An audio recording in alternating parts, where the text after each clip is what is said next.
전문의에게 직접 듣는 다양한 질환 정보, 닥터 플러스 시간입니다. 오늘의 주제는 어지럼증인데요. 도움 말씀 주시기 위해서 한의사 이승협 원장 모셨습니다. 안녕하세요. 안녕하세요. 한의사 이승협입니다. 오늘은 어지럼증에 대해서 좋은 정보 많이 말씀드리겠습니다. 네, 안 그래도 어지럼증이 누구나 좀 한 번쯤 겪을 정도로 좀 흔하잖아요. 네, 그렇죠. 네, 근데 이것도 방치하면 또 다른 문제로 이어질 수 있다 그래서 많은 분들이 걱정을 하실 수도 있을 것 같은데 네. 좀 친절히 설명 좀 부탁을 드리겠습니다. 네. 먼저 어지럼증 정의부터 좀 살펴볼까요? 네, 어지럼증은 자신의 주변이나 사물이 정지되어 있음에도 불구하고 이렇게 움직인다라고 느껴지는 증상이고요. 보통은 한 번씩은 다 느껴보셨을 거예요. 맞아요. 그래서 생리적인 어지럼증과 병리적인 어지럼증을 모두 이제 포괄하는 의미인데, 이 생리적인 어지럼증은 우리가 뭐 배를 탄다거나 높은 산에 올라간다거나 이럴 때 느껴질 수 있는 어지럼증을 의미하는 거고요. 이 병리적인 어지럼증은 이제부터 좀 일상적인 생활과는 좀 힘들어지는 그런 어지럼증이라고 볼 수 있습니다. 이 병리적인 어지럼증은 어지럼증 강도가 좀 강한 편이고요. 보통 귀 안쪽에 있는 평형감각기관인 전정기관성 어지럼증이 있고, 또 이 전정기관과 상관없이 나타나는 비전정기관성 어지럼증이 있습니다. 그래서 이런 전반적인 부분은 이제 신체적인 부분 문제 이상으로 인해 나타나는 거고요.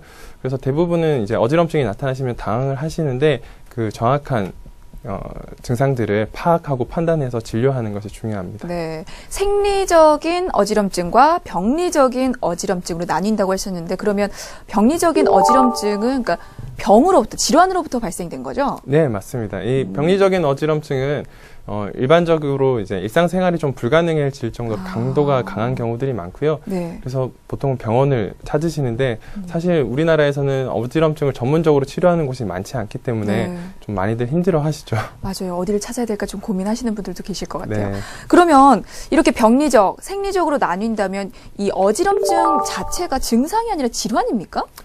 그렇습니다. 이 어지럼증이라는 전체적인 증상은 이제 디지니스라고 표현을 한다면, 네. 조금 더 심화된 벌티고라는 현우는 이제 질환으로 볼 수 있죠. 그래서 아까 말씀드린 전정기관성 질환은 보통 전정신경염이라든지 전정기관에 이석이 빠진다든지 이런 메니에르와 같은 문제들, 여러 가지 질환들을 포함하고 있습니다. 질환이라면 반드시 또 치료를 받으셔야겠네요. 네, 그렇습니다. 네. 근데 보통 어지럼증이 나타나면 빈혈 때문이라고 생각하시는 분들이 꽤 많거든요. 네. 그러면 어지럼증과 빈혈은 어떻게 관련이 좀 있습니까?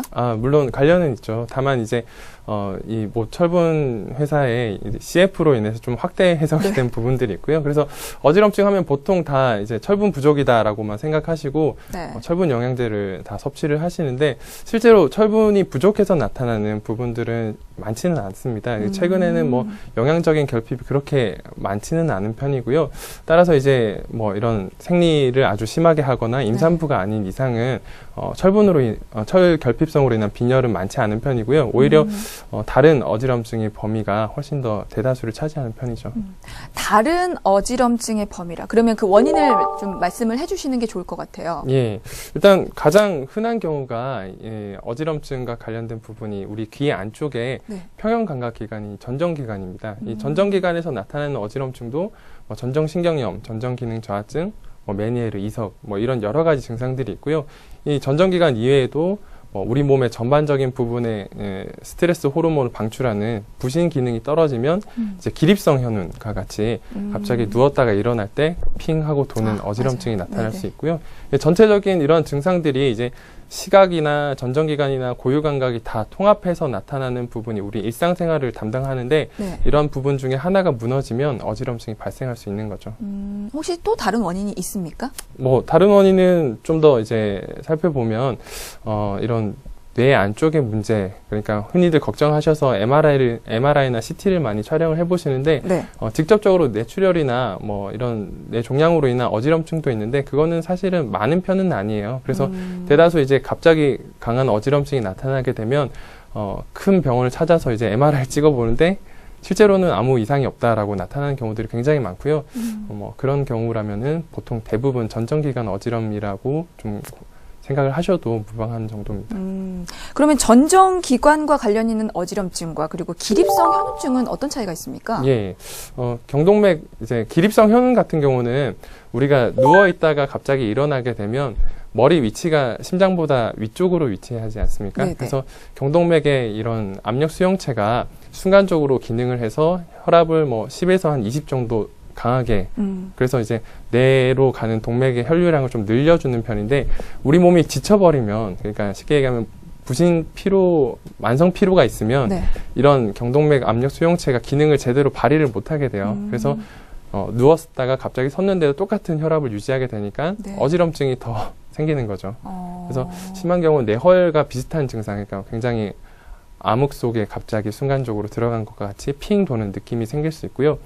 그리고 이제 전정기관성 어지럼증이라고 하면 우리가 이렇게 몸을 움직이고 어떤 위치를 잡을 때 기본적인 다 정보들이 이 평형 정보들이 다 뇌를 통해서 들어가게 되는데 그중 가장 중요한 부분이 이 전정기관이라는 귀 안쪽의 부분입니다. 그래서 이 세방고리관이라고 예전에 들어보셨을 텐데요.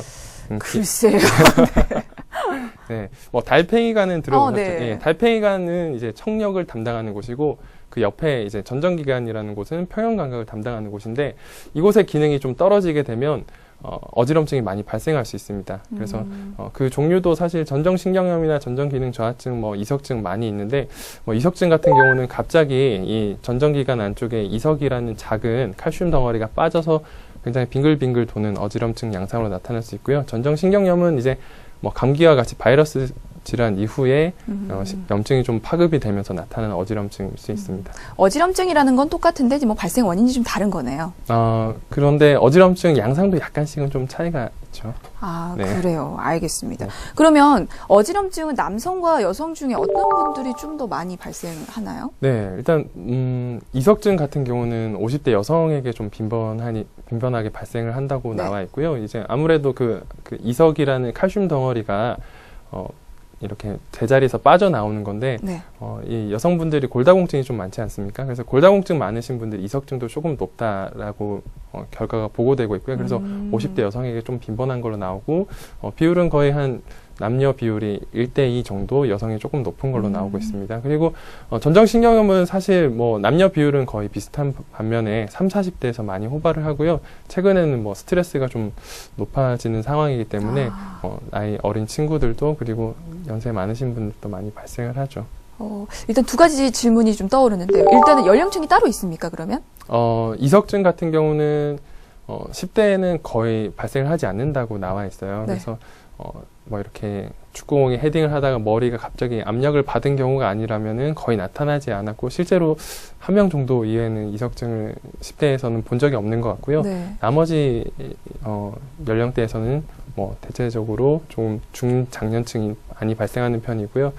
그리고 뭐 이런 전정기능 저하증이나 전정신경염 같은 경우는 피로감이 아주 극심하다면 대학생들도 많이 나타나고, 네, 그리고 연세 많으신 분들도 좀 많이 나타나는 편이죠. 대중은 없네요. 네. 그렇죠. 그리고 두 번째 질문이 어지럼증 원인이 스트레스도 있습니까? 그렇습니다. 이제 이 반복적인 스트레스를 받는 상황이 되다 보면 이 코티졸이 분비가 많이 됩니다. 아까 말씀드렸던 이제 부신이라고 하는 신장 위쪽에 아드레날린을 분비하는 샘이 있는데 네. 이 부분에서 이제 우리 스트레스를 많이 받게 되면 스트레스 호르몬을 많이 분비하게 되고요. 이 코티졸이 높아진 상황이면 우리 귀 안쪽에 있는 이 헤어셀이라는 전정기관 안에 이런 우리 평형 감각을 담당하는 그 세포가 있거든요. 신경세포가 있는데 그 신경세포가 파괴를 잘 당해요. 그래서 기능 자체가 뚝 떨어질 수 있는 거죠. 그리고 또 반복적인 스트레스 상황에서는 이 부신이 계속 코티졸을 분비하다가 지쳐버리게 되고 그러면 아까 말씀드렸던 기립성 어지럼증이 나타날 수 있는 거죠. 스트레스도 원인이군요. 그럼요. 스트레스는 만병의 근원이죠. 그러기네요. 네. 스트레스 어떻게 때려잡을 수도 없고요. 네. 근데 아까 어지럼증이 또 여러 가지 양상으로 나온다고 말씀을 하셨잖아요. 저는 예. 어지럼증이 단순히 어지러움 증상만 있을 거라고 생각을 했는데 그게 아닌가 봐요. 어떤 증상들이 있습니까? 네, 어지럼증은 이제 종류에 따라서 조금씩 다른데요. 이제 먼저 어지럼증이 우리 흔히 이석증이라고 표현하는 양성 돌발성 어지럼증이나 뭐 이런 이석증 같은 경우는 네. 고개를 움직이는 위치에 따라서 어지럼증이 좀 유발이 됩니다. 가령 이제 처음에 누워 계시다가 아침에 일어나서 기립 시에 고개가 딱 올라가는 순간에 그 작은 칼슘 덩어리가 세방고리관을 떠돌아다니면서 네. 파동을 일으키기 때문에 순식간에 굉장히 강한 어지럼증이 나타나거든요. 그래서 아침에 자고 일어나서 갑자기 어지럼증이 생겼다 이러면은 거의 이석증일 확률이 좀 많은 편이고요. 그 어지럼증 강도가 다른 어지럼증에 비해서 굉장히 극심한 편이기 때문에 네.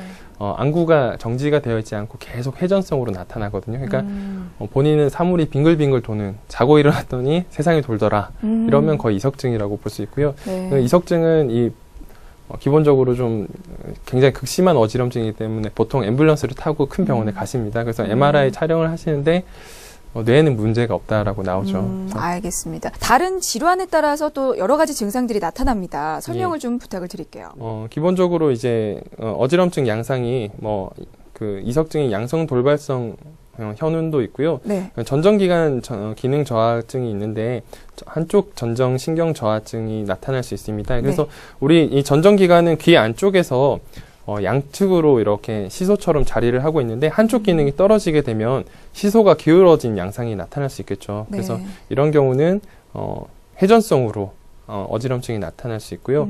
그리고 메니에르 같은 경우는 좀 많이 들어보셨을 텐데 네. 예, 그 귀 안쪽에 전정기관에 림프액 순환이 잘 안 돼서 네. 점점 부풀어 오르는 증상이거든요. 그래서 특징적인 경우는 이제 어지럼증이 계속 주기성을 타서 아주 심했다 나빠졌다 이 반복을 30분에서 하루 정도 유지가 되는 편이고요. 좀 어지럼 때문에 고생을 하신 분들은 이 표 보시고 나는 혹시 어떤 질환이 있는 게 아닌가 살펴보셔도 좀 좋을 것 같고요. 네. 근데 사실 어지럼증이 있더라도 이게 어느 정도의 어지럼증을 느꼈을 때 네. 병원을 내원을 하는 게 좋을지 그런 기준이 혹시 따로 있습니까?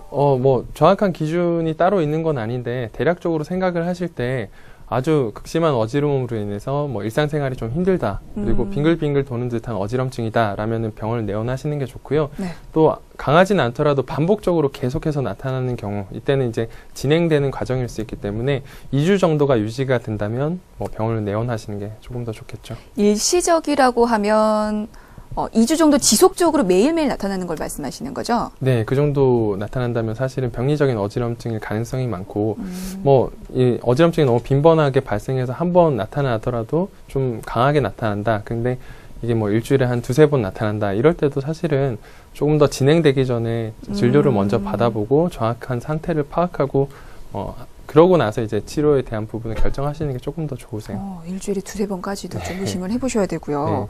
네. 이게 어지럼증이 무서운 게 방치했을 경우에 또 더 큰 문제점들이 생길 수 있다는 거거든요. 예. 이게 어떤 합병증이나 어떤 문제점들을 가져올 수 있을까요? 일단 어지럼증 같은 경우는 일상생활이 정지되는 정도로 나타나게 되면 보통 공포심이 많이 생기세요. 그래서 아까 말씀드린 심위성 어지럼증과 같이 네. 폐쇄공포증이나 공황장애 이런 부분이 좀 많이 발생을 하세요. 그래서 운전을 하다가 어지럼증을 너무 강하게 느낀 분들은 아예 운전대를 잡는 걸 좀 두려워하시는 분들도 많으시고요. 그래서 이렇게 만성적인 어지럼증을 좀 넘어가게 되면 이런 심위성 부분도 좀 주의를 하셔야 되고, 또 하나는 이제 이런 어지럼증이라는 게 결국 운동성과 연계가 되기 때문에 점점점 기능이 떨어지시면 아무래도 이런 기능 자체 일반적인 보행이라든지 이런 부분도 사실은 자신감을 많이 상실하세요. 그래요. 네. 사실 드라마 보면 어지럼증 느껴서 병원 내원했다가 네. 그 뇌종양입니다. 이런 뇌 질환을 판정받기도 하거든요. 이게 네. 어지럼증과 뇌 질환이 관련이 정말 있습니까? 어지럼증이 나타나면서 동반되는 다른 증상들을 좀 잘 보셔야 돼요. 물론 이제 전문이라든지 이런 병원을 내원하셔서 판단하시는 게 가장 좋지만 스스로 느끼실 때 이런 사물이 갑자기 두 개로 보이는 복시 현상이 생기거나 네. 좀 발음이 잘 안 된다라거나 내지는 아주 심한 두통이 좀 발생한다. 이런 경우는 중추성 어지럼을 의심해 볼 수 있고요. 이런 경우는 안구 움직임도 좀 다르기 때문에 빠르게 이제 MRI나 CT를 정말 찍어 보셔야 되는 상황이 발생을 할 수 있습니다. 어지럼증 말고 또 다른 증상들이 그렇죠. 나타나는군요. 예. 알겠습니다. 그래서 이렇게 심한 어지럼증을 느껴서 병원에 내원을 했을 때 예. 진단은 어떤 과정을 거쳐서 이루어집니까? 일단 방금 말씀드린 중추성 어지럼증, 뇌의 어떤 영역상 문제가 있지 않을까 의심이 된다면 이제 네. MRI나 CT와 같은 영상 검사를 많이 활용하게 되는데요. 보통 이제 이 이외에 아까 말씀드린 중추성 어지럼이 아닌 말초성 어지럼 같은 경우는 보통 눈동자 움직임을 많이 봐야 돼요. 이 안구 움직임에서 이런 니스테그머스라는 안진을 살펴보는 비디오 프렌즈 검사라고 해서 안구에 이제 카메라가 달려 있고 고글을 쓰게 되면 눈동자 움직임을 체크하는 그런 검사기가 있습니다. 네. 이 검사기를 통해서 자발 및 주시 유발 안진이나 눈모음이나 추적 운동 그리고 단속 운동 이런 부분들을 좀 살펴보게 되고요. 이런 움직임을 통해서 전정기관 어느 쪽에 좀 병리 현상이 있겠다라고 판단하고 그 기능을 강화해주는 약이나 또 치료들을 이어서 많이 하게 되고요. 그렇게 좀 일단 진단 같은 경우가 일반적인 병원에서 할 수 있는 부분들이 없기 때문에 좀 전문적인 클리닉을 찾는 게 중요하세요.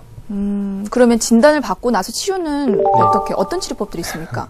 일단 치료 같은 경우는 이비인후과에서는 보나린과 같은 일단 전정기관 자체를 좀 톤을 다운시켜서 우리 흔히 얘기할 때 귀 밑에 이제 약시할 때 붙이는 그 네. 성분이 들어간 약을 많이 쓰게 돼요. 아주 극심하기 때문에 어지럼증을 좀 덜 느끼게 하는 방법을 많이 활용하게 되고요. 네. 그리고 일단 제가 활용하는 방법은 이제 이석증 같은 경우는 이석을 바른 위치에 집어넣어야 되기 때문에 이석 전복술이라는 게 있습니다. 그래서 머리를 이 방향 저 방향으로 막 돌려서 그 방향으로 넣어주면 이제 이석이 원래 있던 곳으로 들어가는 방식이거든요. 그래서 이런 방법을 통해서 이석증을 치료하거나 또 이제 전반적인 신경학적인 부분을 판단을 하고 그 부분을 자극을 하는 치료들을 하게 됩니다. 이런 신경학적인 도수 치료를 통해서 어지럼증을 많이 치료하게 되고요. 또 기능이 떨어진 부분을 이제 재활 치료를 또 통해서 치료를 하게 되는 거죠. 전정 재활 운동이라고 해서 한쪽으로 떨어진 전정기관을 강화해주는 운동, 재활 요법들이 있습니다. 그런 운동들을 통해서 또 접근을 하고요. 또 이런 영양적인 부분, 한약이나 영양제를 활용해서 영양적으로 좀 떨어진 부분들을 강화해주는 쪽으로 또 치료를 많이 하게 되죠. 한약으로도 어지럼증을 치료할 수 있습니까? 그럼요. 이 한약으로 어지럼증을 이제 이 전정기관 내에 아까 말씀드린 유모세포를 강화해주는 항산화 물질이 많이 들어간 한약제라든지 또 소화 기능이 떨어지기 때문에 이 소화 기능을 강화시켜주는 한약제들을 많이 활용하는 편이죠. 혹시 환자 사례를 좀 들어볼 수 있을까요? 어떻게 치료를 하셨는지? 네.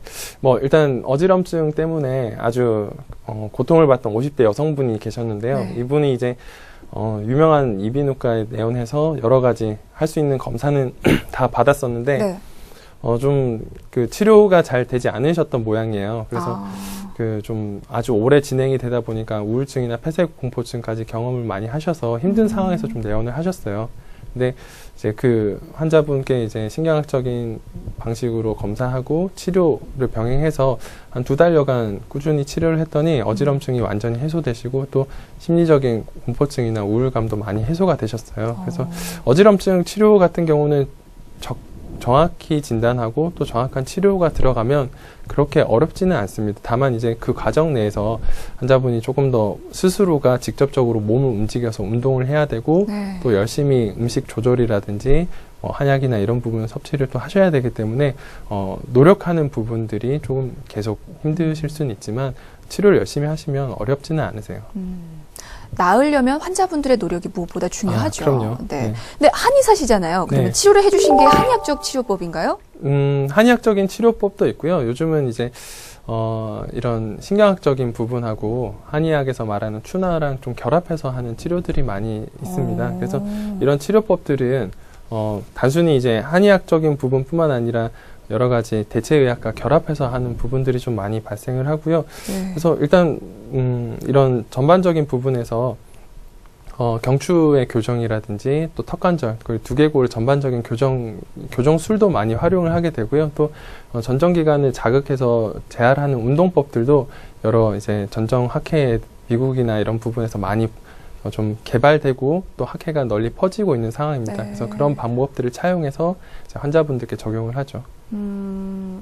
사실 어지럼증을 느끼면 많은 분들이 어디 병원을 찾아가야 하나 고민을 좀 하시는 분들도 꽤 있으실 것 같은데 그랬을 때 어지럼증을 느끼시는 분들이 한의학적 치료를 받으면 훨씬 효과가 있다는 어떤 특별한 근거나 이유가 있다면 좀 설명을 들어보고 싶은데요. 네, 일단 치료적인 부분에서 미국과 같은 경우는 이제 어지럼증을 전문적으로 치료할 수 있는 과가 있습니다. 전정신경과의 전문적인 클리닉들이 많은데 우리나라는 이비인후과는 이런 중이까지 그러니까 밖에 우리가 고막까지를 보통 치료를 많이 하게 되고 네.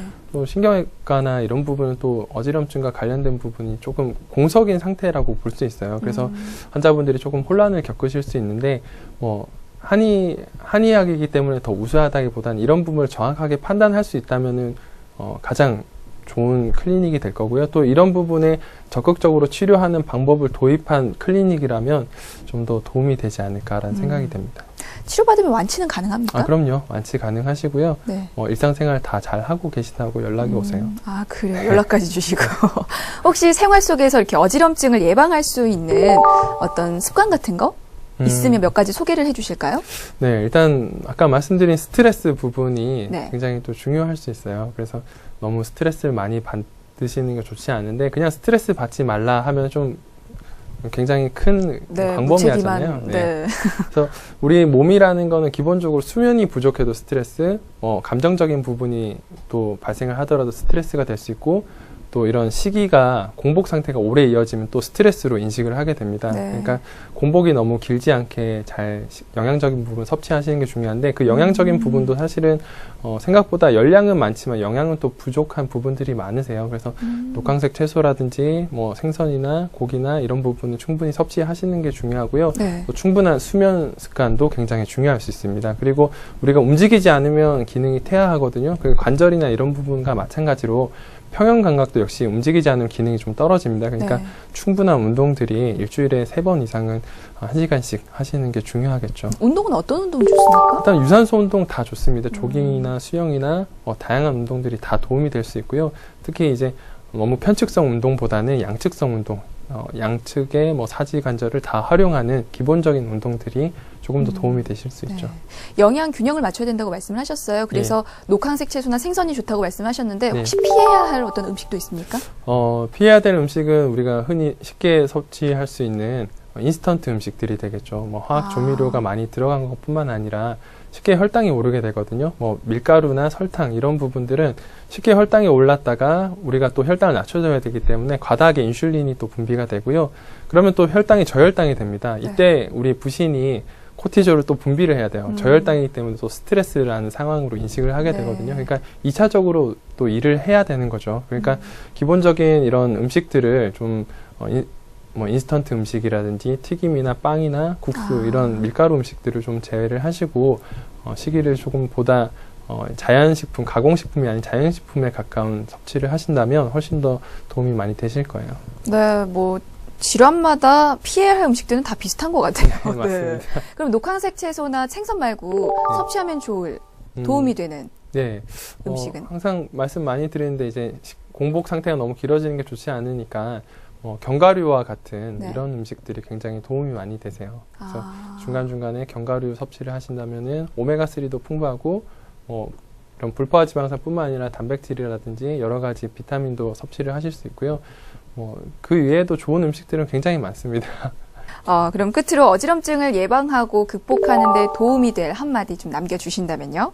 네, 굉장히 극심한 어지럼증 상황들이 갑자기 나타나는 거라 생각을 하시는데 일반적인 생활 습관에서 굉장히 비롯되는 부분들이 많이 있을 수 있으세요. 그리고 체력이 좀 많이 떨어진 상태에서 무리를 하신다면 또 극심한 어지럼증이 발생할 수 있기 때문에 일단 내 생활 습관적인 부분이 가장 중요하다고 볼 수 있습니다. 너무 무리하거나 수면이 좀 부족해지거나 이런 여러 가지 생활적인 부분에서 어지럼증이 발생이 시작이 되기 때문에 이런 부분들을 하나씩 단속하는 게 중요하세요.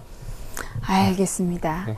어지럼증을 방치하면 일상생활에 지장도 받을 수 있고요. 무엇보다 또 다른 문제를 일으킬 수 있습니다. 혹시 증상이 느껴지신다면 적극적으로 치료받으시고 생활습관도 개선해 주시면 좋겠습니다. 자, 지금까지 한의사 이승협 원장과 함께했습니다. 말씀 감사합니다.